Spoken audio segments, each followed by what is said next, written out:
正综合报道。继续关心宝林地石的案件，到大拢总有17个人身体无爽快，其中2个人死亡。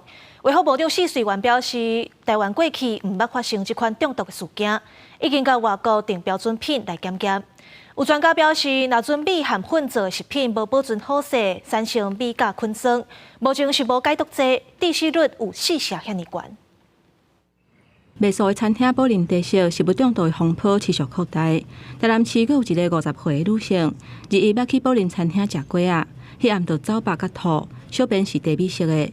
日时去台北市联医仁爱医区就医，因为基全院方断院建议，转进去台南就医。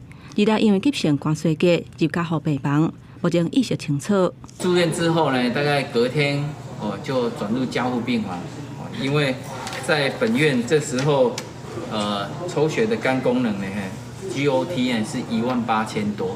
因为代志发生到大，全台湾已经有17个人捌去宝林食饭了后，身体无爽快，其中有2个人死亡。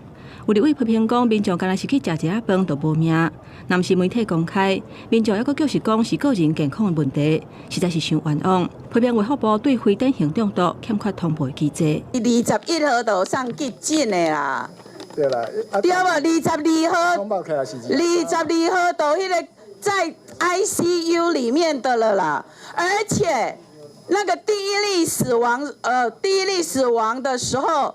是24号，但24号之前就很多个人都在医院，各个医院，全台湾各种医院嘛。卫福部27暗紧急召开专家会议，有多部专家推测，若是米制品等等，因为保存无透冻，产生真毒的米甲菌霜，目前并无解毒的药啊，敢来当治疗症状，死亡率有甲4成。乙硝氰酸带来的死亡率很高，我们的医学资料说死亡率在4成以上。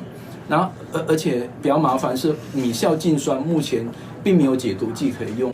卫福部长施水元强调讲，台湾前到今毋捌发生过米甲菌霜中毒的案例，即嘛当咧甲外国订标准品来对照甲检验，不过嘛无排除是人为下毒，检调已经介入调查。